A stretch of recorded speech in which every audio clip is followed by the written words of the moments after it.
Vamos a continuar con el estudio del libro de Marcos. Esta vez nos toca Marcos capítulo 10, versículo 32 al 45.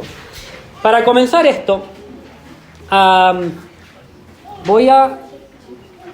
vamos a hacer como una introducción, ¿vale? ¿Qué es lo que hemos estado viendo de Marcos capítulo 10? Yo aquí puse los títulos, los voy a poner todos. Muy bien. Tenemos, si vemos el capítulo 10, aquí puse los títulos que me aparecen en la Biblia de la Nueva Versión Internacional, para que tengamos una idea de qué es lo que hemos estado viendo estos últimos domingos. En el comienzo del capítulo 10 de Marcos tenemos que Jesús enseña sobre el divorcio.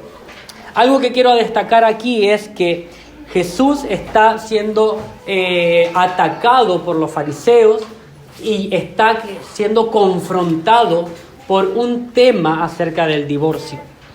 Y lo que Jesús destaca y la respuesta de él a este grupo de fariseos y escribas, dice que Jesús le dio la opción de poder divorciarse con una carta.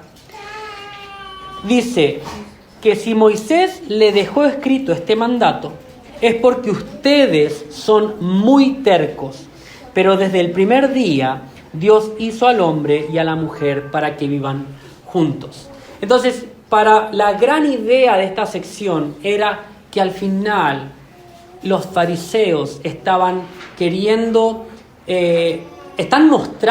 Jesús está mostrando que los fariseos estaban cegados a lo que ellos querían oír y no lo que la palabra de Dios estaba instituyendo desde el principio de la creación.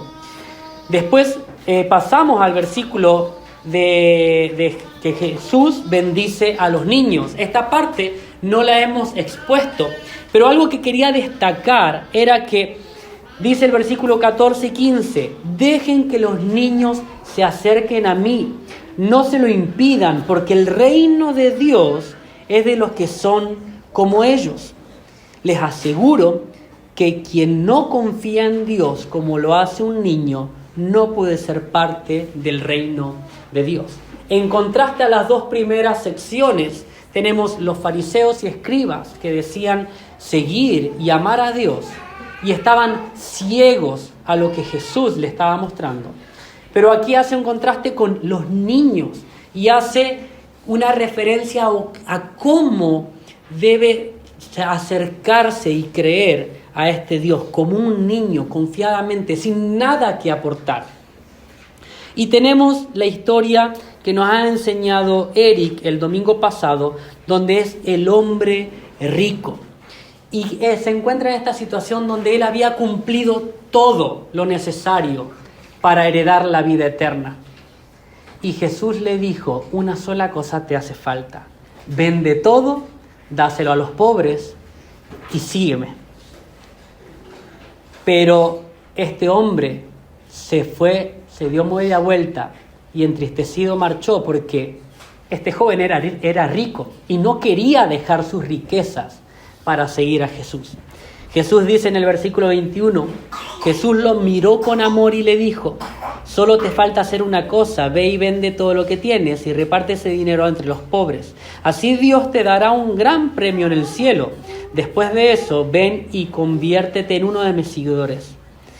Pero muchos, y él marchó. Y termina esa sección antes de comenzar el versículo 32, que es el 31. Pero muchos que ahora son importantes serán los menos importantes, y muchos que ahora no son importantes serán los más importantes. Jesús concluye enseñándole a los discípulos que hay en este reino que se está acercando, el reino de Dios, parece ser que era el reino del revés. El reino del revés de que se estaba comunicando y se aprendían, o que el hombre creía que el que era realmente importante, Jesús le dice que terminará siendo nadie. Y aquel que parece que no es importante, lo será. Con esta introducción vamos a leer del versículo 32 al 45. Y la estructura de lo que vamos a leer lo he dividido en tres partes. Jesús anuncia su muerte y resurrección, petición ambiciosa de Santiago y Juan, y Jesús redefine la grandeza y el liderazgo. Versículo 32 de Marcos 10. Dice lo siguiente. Iban de camino subiendo a Jerusalén, y Jesús se les adelantó. Los discípulos estaban asombrados, y a los otros que venían detrás tenían miedo. De nuevo tomó aparte a los 12 y comenzó a decirles lo que iba a suceder. Ahora vamos rumbo a Jerusalén, y el Hijo del Hombre será entregado a los jefes de los sacerdotes y a los maestros de la ley.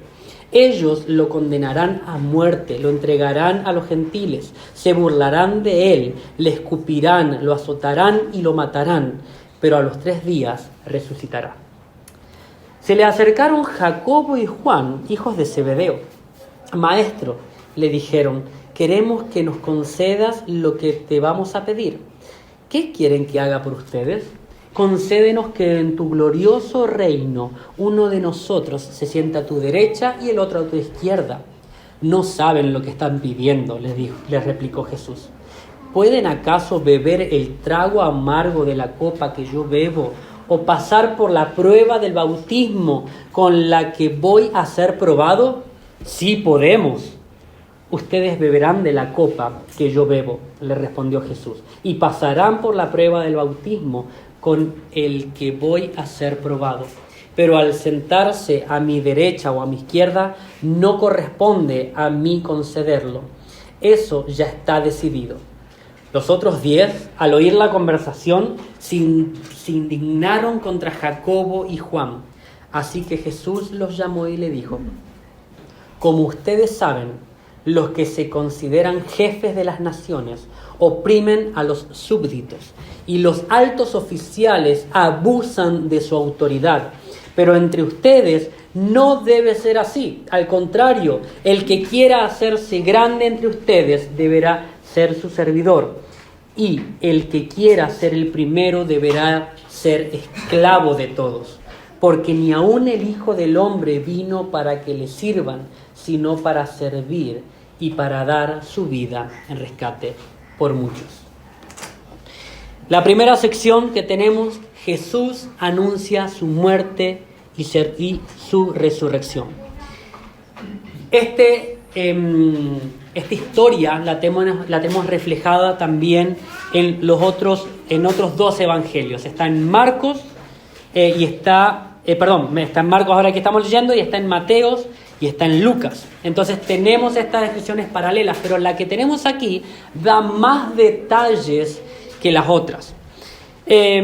Cuando vemos la primera, dice que están subiendo a Jerusalén.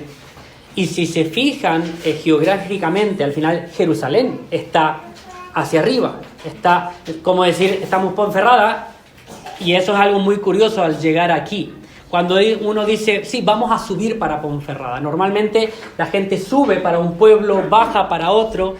Jerusalén estaba arriba, todo lo que le rodea está más abajo. Entonces están subiendo a Jerusalén. Ahora, están subiendo porque algo se acerca. Y Jesús va a apartarlos, van a celebrar allí la Pascua, pero los aparta y les empieza a comentar qué es lo que va a suceder. Jesús iba delante de ellos, y Jesús, sabiendo lo que iba a suceder, Él está encabezando este grupo de personas. Es Él y todos sus seguidores. En ellos están los 12 discípulos y hay más seguidores que lo están acompañando.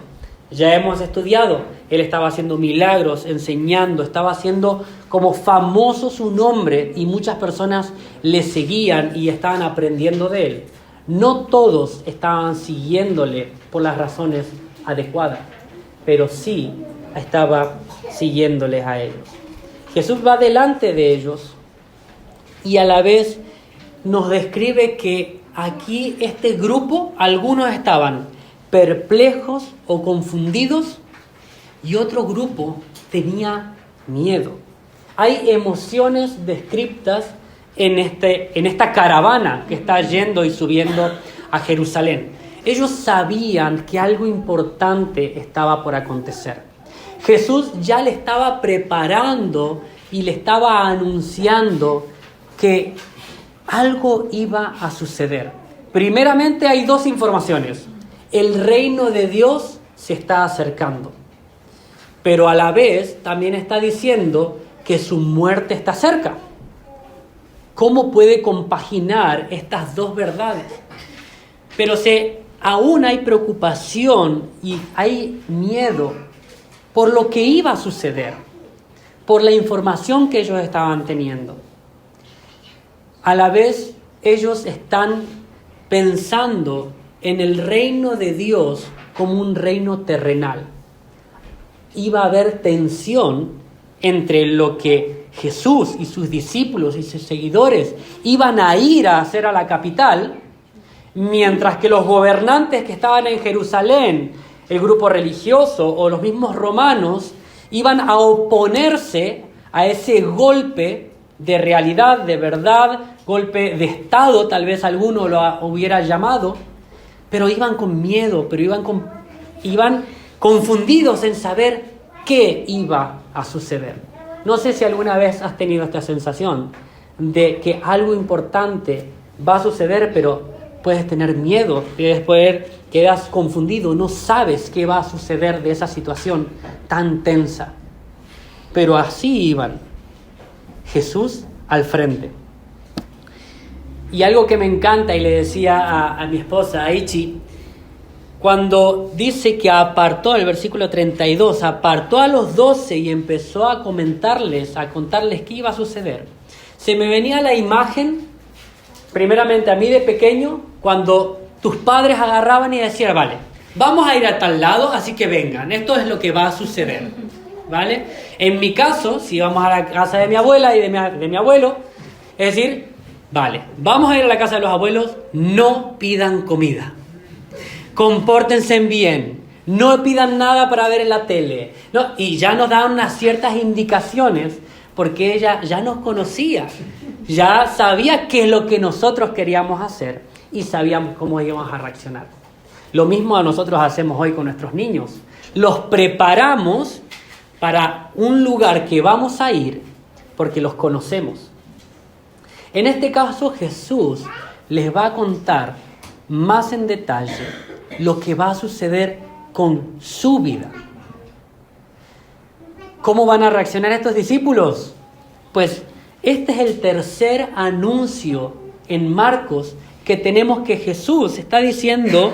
Tenemos los tres anuncios. El primero está en 8:31, el segundo está en el 9:31, en los cuales los dos tenemos este anuncio de que el Hijo del Hombre tiene que ser entregado y lo van a matar. Entonces, este anuncio está y los discípulos saben que este anuncio está. Pero ahora tiene más detalle. Vamos a ver qué detalles tiene. En Jerusalén, al llegar, yo, el Hijo del Hombre, me entregarán. A ver, es que he usado varias versiones. Voy a leer la que tenemos el día de hoy, 33-34. Vamos rumbo a Jerusalén. El Hijo del Hombre será entregado a los jefes de los sacerdotes y a los maestros de la ley. Entonces está diciendo lugar, el Hijo del Hombre, es decir, yo, se está identificando, será entregado a los jefes de los sacerdotes. Hay un grupo en específico a los cuales será entregado, y a los maestros de la ley. Ellos lo condenarán a muerte, pero lo entregarán a los gentiles. Se burlarán de él, le escupirán, lo azotarán y lo matarán, pero a los 3 días resucitará. ¿Le ha faltado algo a Jesús describir lo que iba a suceder en el futuro? Es exactamente lo que va a suceder. Ahora, aquí dice lo entregarán. Pero si él está yendo en cabeza de toda la caravana y sabe lo que va a suceder, entonces no es que lo entregarán. Él se está entregando. Él está haciendo lo que el Padre ya había establecido en su voluntad. Entonces Jesús está siendo obediente a la voluntad del Padre, y aún sabiendo lo que le iban a hacer, Él está yendo a la cabeza, con la frente en alto, preparando a sus discípulos, no a Él mismo, preparando a sus discípulos para lo que iba a acontecer. Entonces, no es algo que Él no sabía y que lo iban a capturar, iba a ser algo inesperado para Él. No, Él se está entregando y dando su vida desde ese primer momento que está anunciando a sus discípulos. Jesús muestra total conciencia y entrega voluntaria. Punto. Ahí termina la frase. Jesús muestra total conciencia y entrega voluntaria. Y puse en una frase abajo, el rey va de camino a reinar. Pero este reinado puede verse diferente en lo que Jesús sabe a lo que los discípulos están pensando. Mira que le ha dejado bien claro cómo iba a ser, pero aún estaban confundidos, tenían miedos, estaban perplejos, expectantes a qué iba a suceder. Para eso vamos a entrar a la siguiente sección, que es del versículo 35 al 41. Y parece algo irónico, parece algo que Jesús le está diciendo esto a los discípulos, y dos de ellos, Jacobo y Juan, Santiago y Juan, le dice lo siguiente. 35. Se le acercaron Jacobo y Juan, hijos de Zebedeo. Maestro, le dijeron, queremos que nos conceda lo que te vamos a pedir. ¿Qué quieren que haga por ustedes? Concédenos que en tu glorioso reino uno de nosotros se siente a tu derecha y otro a tu izquierda. En tu glorioso reino. En tu gloria, dice algunas versiones. En tu reino, dice otras versiones. Ay, ¿quiénes son estos Jacobo y Juan? Santiago y Juan. Tenemos algunos datos también porque nos ayuda a entender quiénes son estos personajes, pero a la vez por qué se creen que con derecho a pedirle esto a Jesús. Para empezar, la parte de estar uno a la derecha y otro a la izquierda, creo que todos nosotros podemos saber qué es lo que significa. Si hay un rey y alguien está a la derecha y a la izquierda, ¿eso qué puede significar? ¿No? Tener poder, tener autoridad, estar al lado del rey da cierta importancia y le da cierto poder hacia el pueblo. Entonces el corazón de ellos estaba en querer tener esa autoridad, de estar al lado de Cristo, pero ejercer ese gobierno, ese mandato, uno al lado de Cristo. En primer lugar, Jacobo y Juan son hijos de Zebedeo y de Salomé. Esto lo encontramos en los otros relatos paralelos.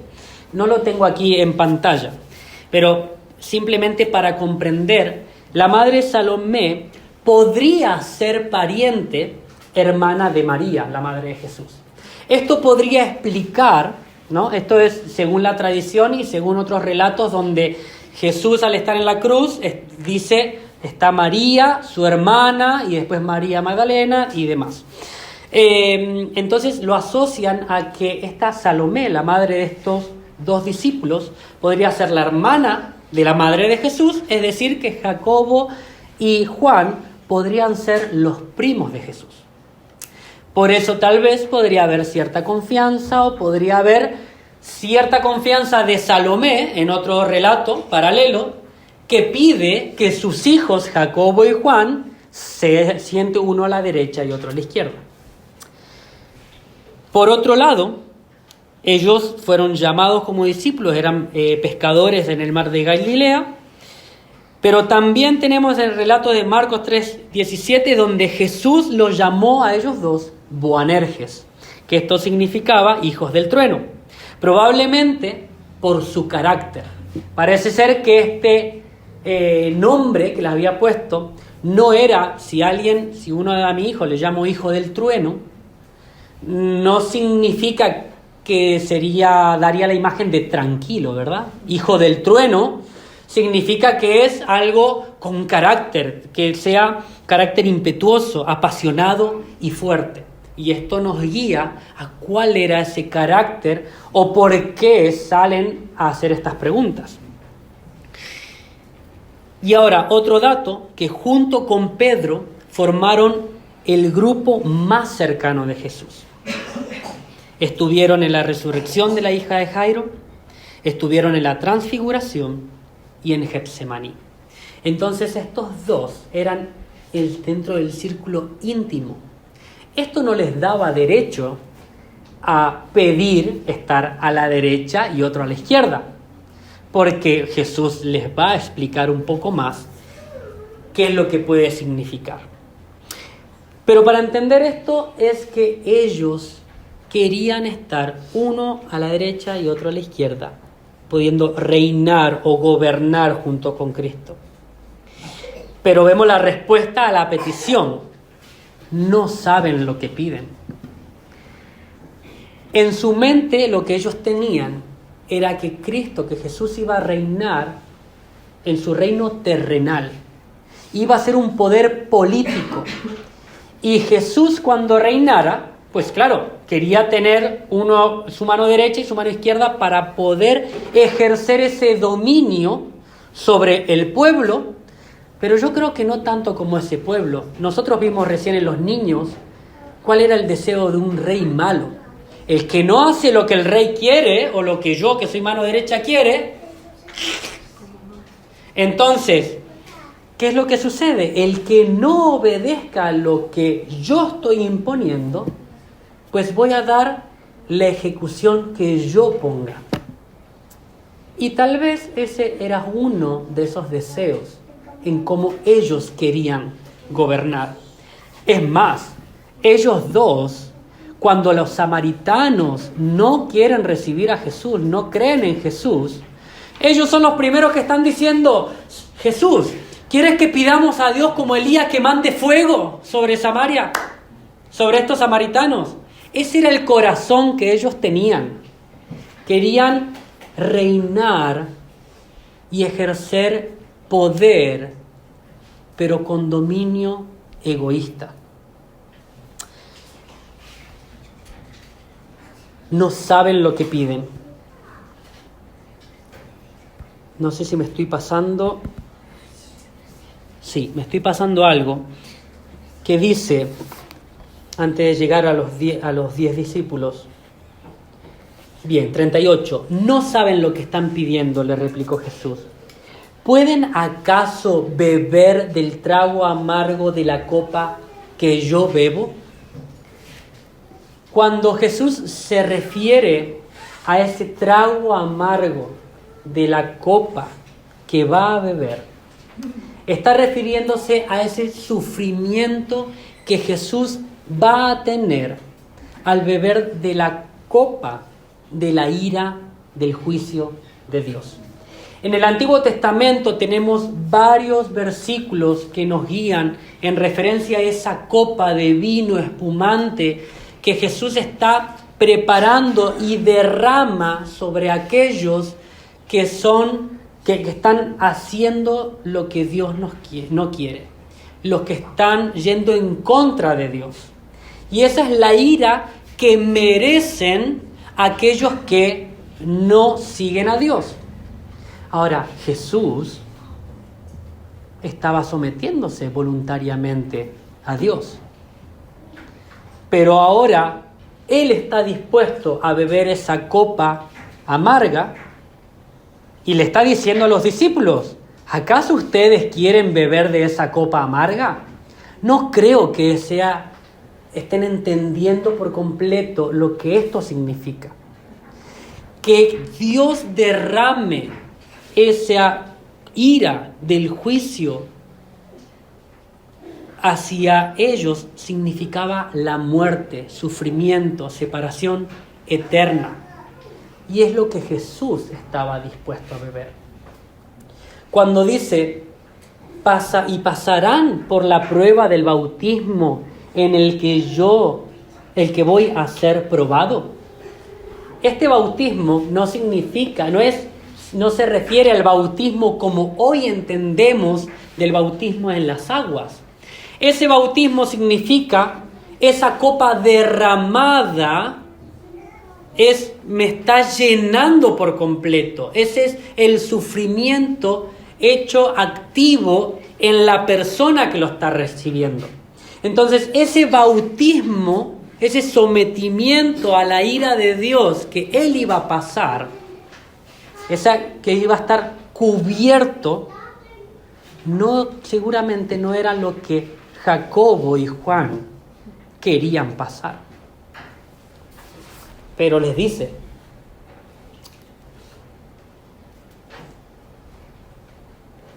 pasarán por la prueba del bautismo con el que voy a ser probado. No lo saben y ellos están diciendo, sí, queremos esto.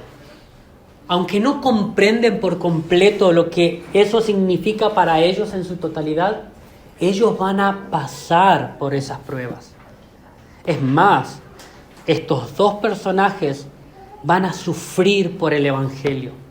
Van a ser mártires por llevar el estandarte del Evangelio y defender lo que Jesús hizo en la cruz. Entonces ellos van a pasar esa prueba. Pero no significa que aunque ellos pasaran esa prueba, ellos sean dignos de poder cubrir esa ira de Dios hacia la humanidad. Avanzando en esto, tenemos el versículo 41. Los otros 10, al oír la conversación, se indignaron contra Jacobo y Juan. ¿Por qué se indignaron los otros 10 discípulos? ¿Acaso les pareció que fue una petición ridícula? ¿Acaso se indignaron porque ¿cómo le van a pedir eso, Señor? No. ¿Sabe por qué se indignaron? Porque se les adelantaron. Ellos también quisieran estar a su derecha y a su izquierda. Simplemente se le adelantaron. Jesús, somos los 12 discípulos, no es Jesús y 2. No, es más, ¿sabes qué? Ellos creían que iban a reinar con Cristo. Jesús les dijo anteriormente que con Él iban a reinar, iban a juzgar en sus 12 tronos las 12 tribus de Israel. Entonces no significa que Jacobo y Juan no estaban creyendo en Jesús. La cuestión es que estaban teniendo un pensamiento erróneo en cómo iban a gobernar. Entonces los 12 iban a estar gobernando, pero estos dos se adelantaron en querer pedir el lugar derecho y el izquierdo, porque tienen más cercanía con el rey, por ende, más autoridad, más estatus, más honra. Entonces ellos se indignaron porque simplemente se les adelantaron. Y ellos creían que ellos también eran merecedores de poder estar a su derecha o a su izquierda. Por eso estaban indignados. Y el Señor, ¿qué les dice? Así que Jesús los llamó y le dijo, vengan, les voy a explicar otra cosita. Perdón, antes de continuar, dejo este resumen aquí. El problema no es desear estar con Cristo, es un buen deseo. El problema no es desear estar con Cristo. El problema es buscar una posición de prestigio humano. Ahí es donde ellos estaban equivocados. de dónde estaba la grandeza en el reino de Dios. No es en buscar un nombre, sobre todo nombre, porque ese ya está ocupado, ¿vale?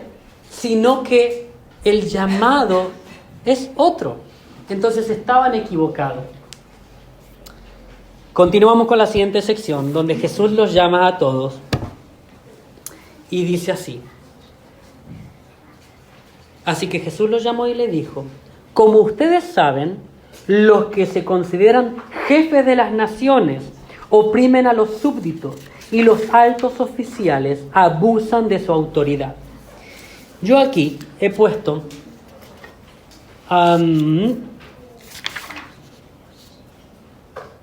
bien, en otras versiones me gusta cómo lo dice en la nueva versión del lenguaje actual. La nueva versión de las Américas.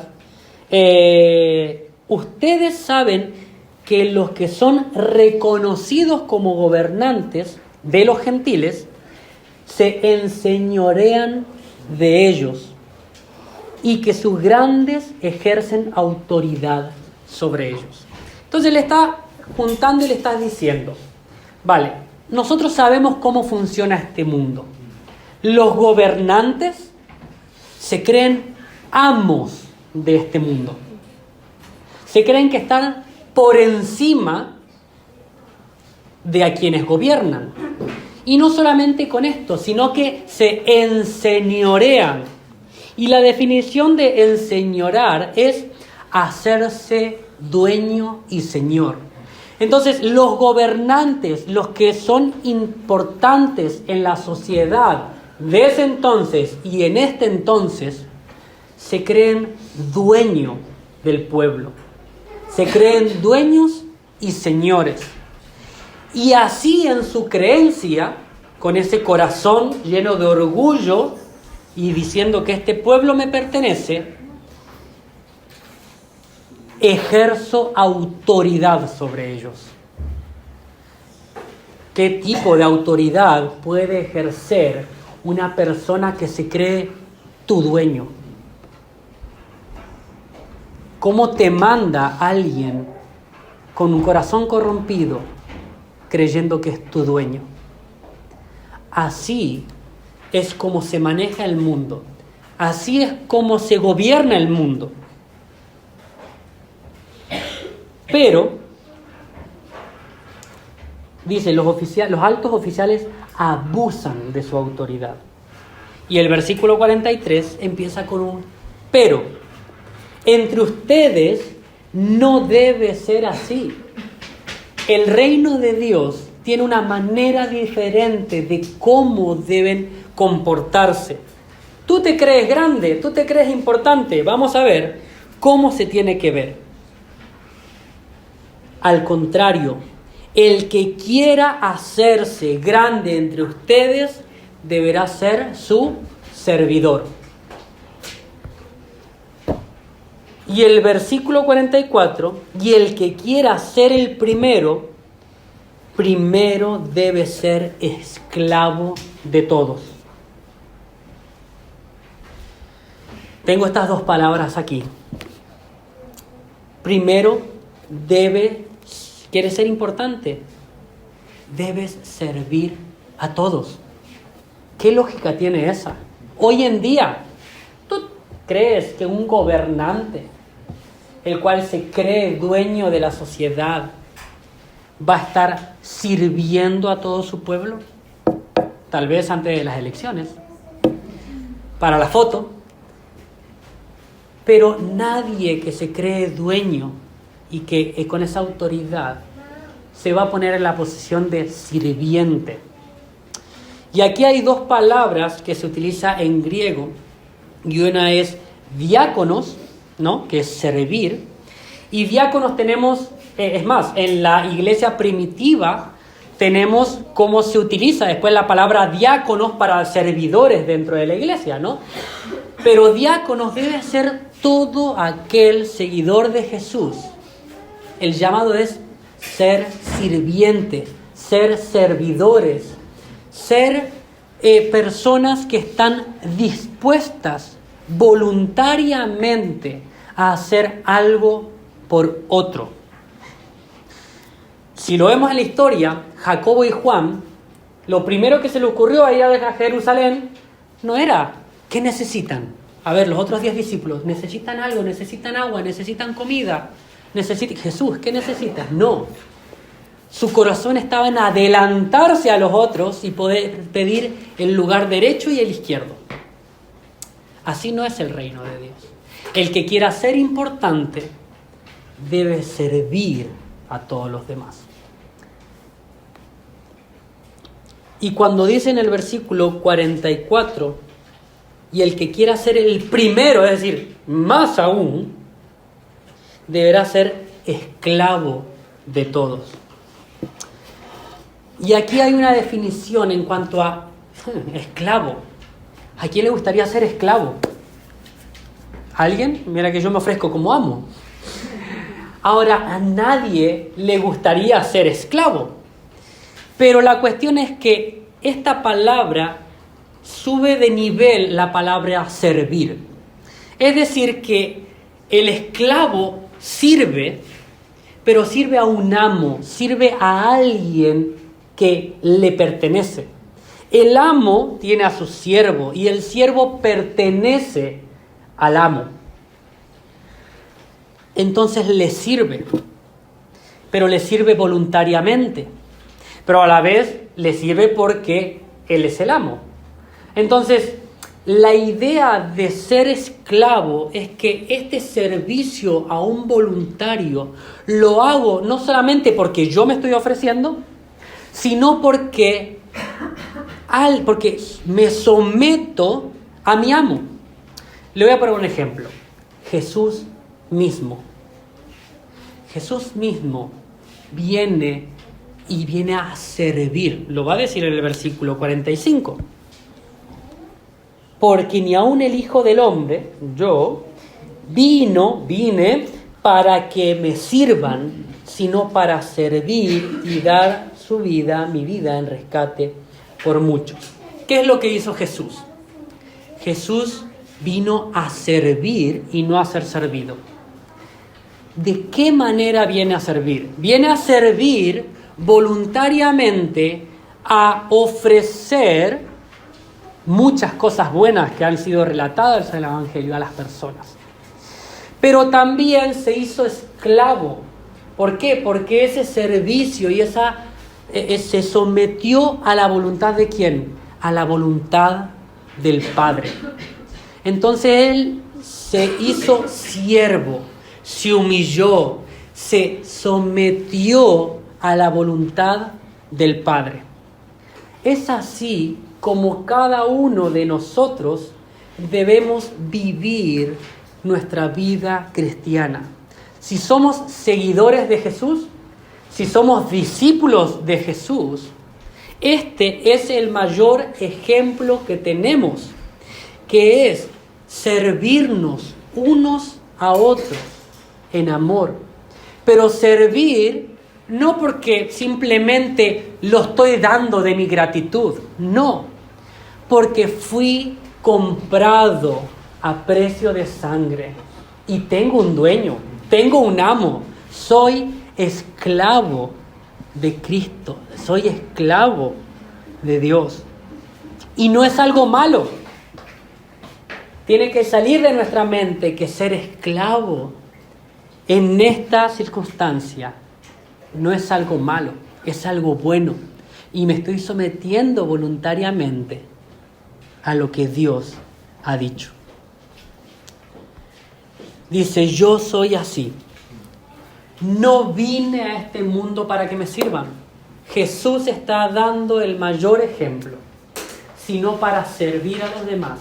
Vine para liberar a la gente que es esclava del pecado.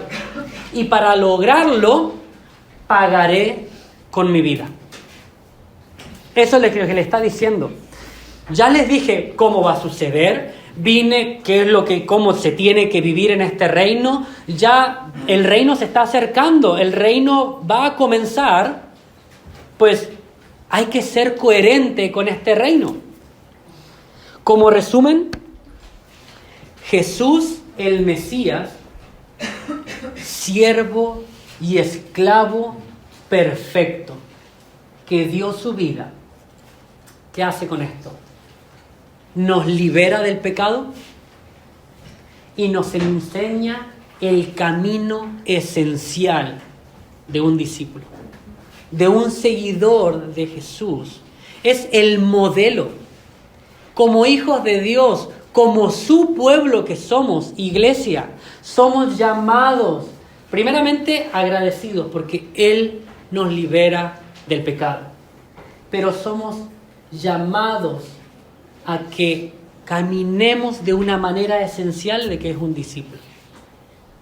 Ser siervo y esclavo de Cristo.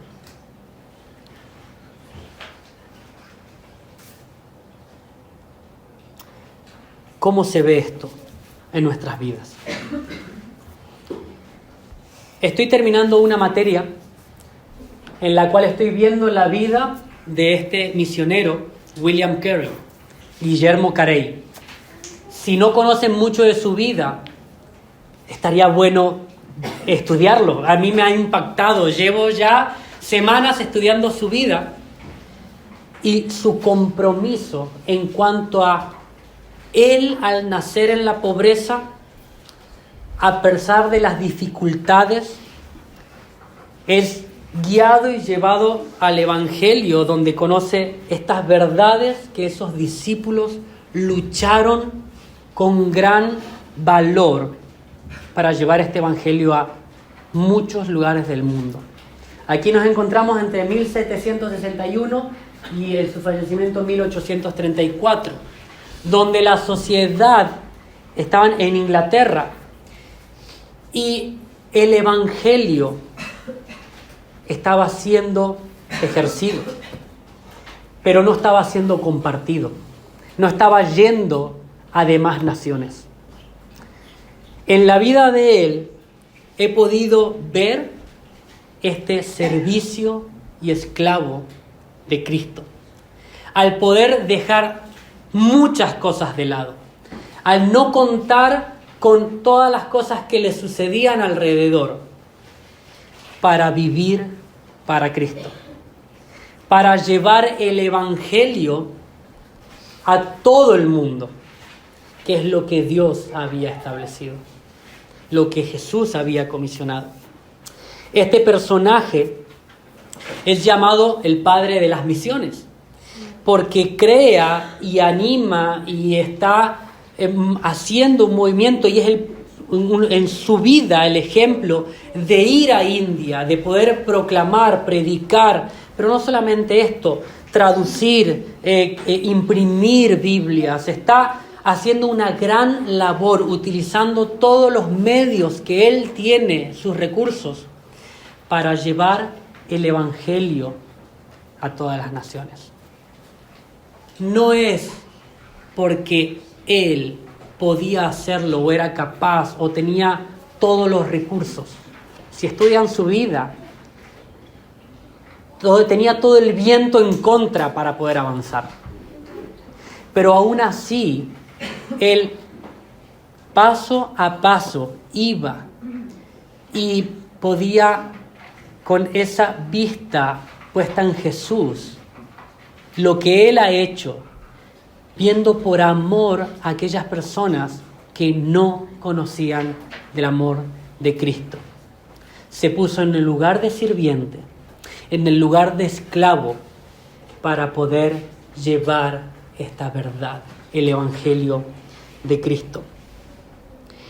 En nuestras vidas puede verse diferente, pero la pregunta es, ¿quieres ser alguien importante en el reino de Dios? Yo quisiera ser importante en el reino de Dios. Este personaje, esta persona, al morir, él no quería gloria, no quería honra, no quería reconocimiento por la labor que había hecho. Es más, la manera en que él fue enterrado en su lápida quería hacer algo sencillo, no quería ser reconocido, no buscaba. Y aún así, esta persona ha sido reconocida años después por su labor.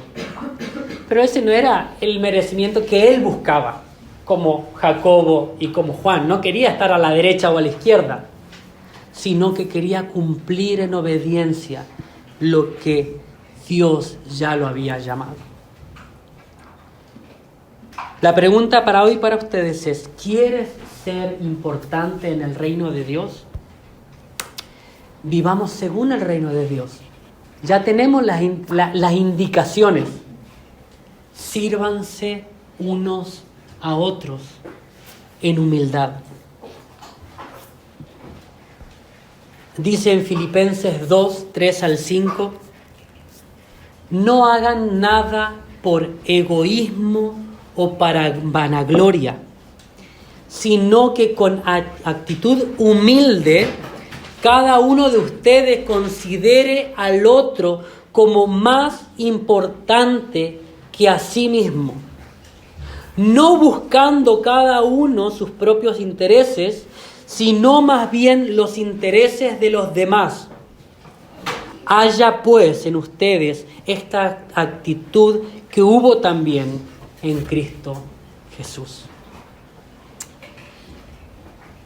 ¿Cuál fue el fin de la vida de estos dos personajes que encontramos? Jacobo y Juan. Jacobo, Santiago, el mayor, fue el primer apóstol mártir muerto por la orden de Herodes Agripa. Eso lo encontramos en Hechos 12. Pero no murió buscando su gloria y su honra. Murió por Cristo sin buscar honor ni posesión, sino por fidelidad del Evangelio. Jesús murió. Jesús cumplió lo que les había dicho a sus discípulos. Ellos, al Jesús resucitar, ellos pudieron ver todo lo que Jesús les había enseñado y le había dicho lo que iba a acontecer y lo que iba a seguir aconteciendo. Ellos pudieron ver y contemplar a Cristo resucitado y siguieron con ese estandarte del Evangelio bien firme. Él fue el primer apóstol mártir. Y Juan, que era el menor, se convierte en el discípulo amado. En sus escritos, el Evangelio de Juan, cartas, Apocalipsis, destaca el amor y la comunión con Dios y la verdad. Es el mismo que antes quería destruir a los samaritanos y ahora está hablando y escribiendo de amor. ¿Cómo sabemos si conocemos a Cristo? Amándonos unos a otros.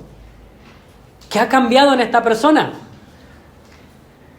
Jesús está transformando la vida de aquellos que le están siguiendo. Esos somos tú y yo, que está siguiendo, transformando, está siguiendo, santificándonos y transformando nuestros deseos, nuestra vida continuamente. Dice en Juan, 1 de Juan 4:8, el que no ama no ha conocido a Dios, porque Dios es amor. Viendo la obra tan grande y el servicio que Jesús, por amor, dio a toda la humanidad, ¿qué puede decir Juan? El que no ama no conoce a Dios. Si amamos a Dios, amamos también a los demás. Oremos. Padre amado, confesamos en esta tarde que hay orgullo en nuestros corazones, que hay reconocimiento que tal vez queremos tomar en este mundo. Nos sabe como dulce el ser reconocidos, el ser escuchados, el ser alguien en esta vida. Reconocemos que muchas veces tomamos decisiones por eso que tenemos en nuestro corazón de querer ser reconocidos, queremos ser felicitados, queremos ser alguien. Ayúdanos a poder ponerte en primer lugar. Y si queremos ser primeros, ayúdanos a poder ser siervos de todos, esclavos de ti. Poder cumplir tu voluntad, no la nuestra. Danos sabiduría, entendimiento. Queremos conocer de tu palabra. Queremos conocer verdades que transformen nuestra vida. Pero todo comienza en esa obra que tú has hecho en la cruz para perdonar nuestros pecados. Ayúdanos a confiar cada día en lo que tú ya has dicho de nosotros. Guíanos, fortalécenos, danos más de tu carácter, más de tu humildad en este mundo tan orgulloso. En nombre de Jesús. Amén.